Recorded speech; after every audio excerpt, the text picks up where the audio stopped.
Number 5 question is, who are you?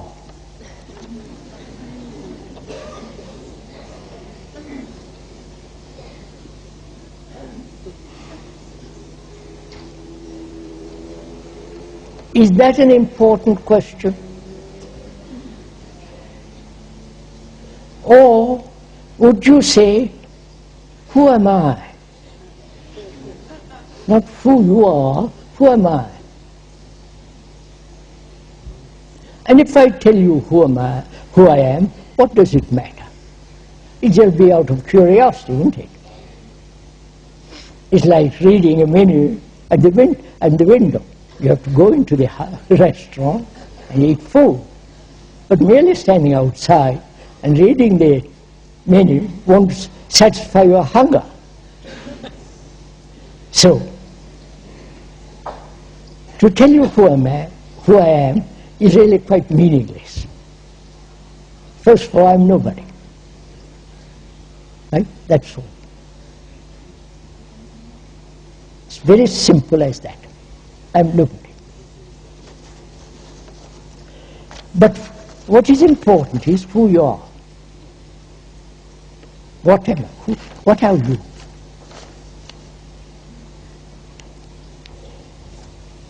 When they ask who you are, in that question is implied, you are somebody very great, therefore I'm going to imitate you. The way you walk, the way you talk, the way you brush your teeth or whatever it is. I'm going to imitate you. Which is part of our pattern, you understand? There is the hero, or the man who is enlightened, or the guru, say, I'm going to copy everything you do. Which becomes so absurdly silly, you understand? Childish to imitate somebody. And are we not the result of a lot of imitations? Right? The religions have said, they don't use the word imitate, but give yourself over, surrender yourself, follow me, I am this, I am that, worship, right? All this is what you are. In school you imitate. Please, acquiring knowledge is a form of imitation.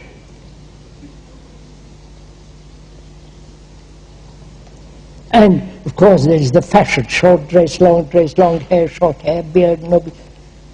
Imitate, imitate, imitate. And also we imitate inwardly. So we all know that. But to find out who you are,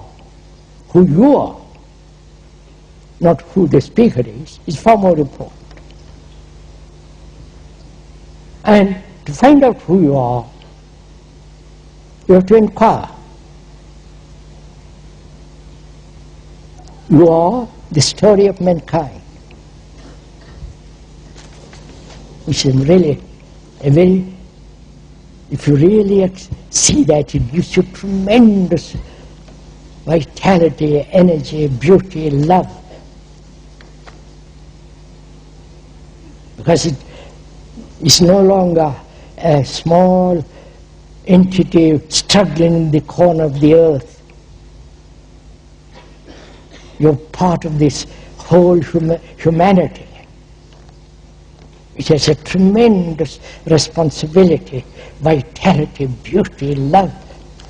But most of us won't see this.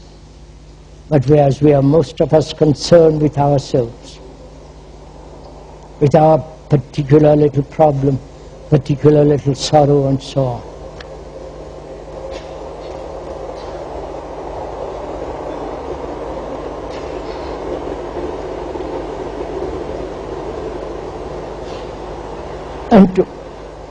And to step out of that narrow circle seems almost impossible. Because we are so conditioned, so programmed like the computers, that we cannot learn something new. The computer can, but we can't. See the tragedy of it. The machine that we have created, the computer, can learn much faster, infinitely more than I can, than the brain can. And the brain, which has invented that has become ultra-intelligent machine. Right?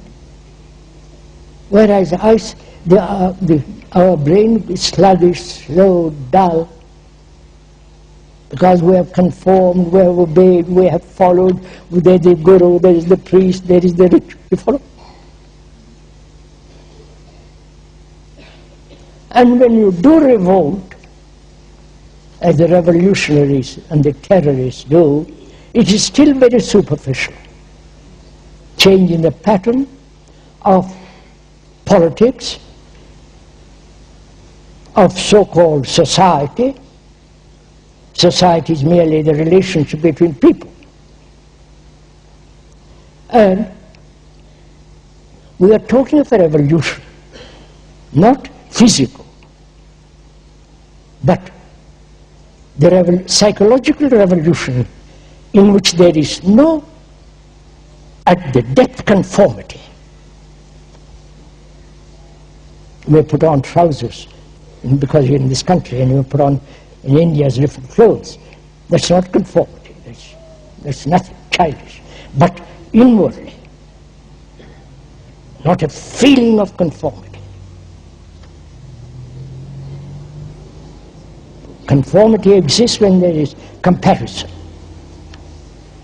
For a mind to be totally free from comparison,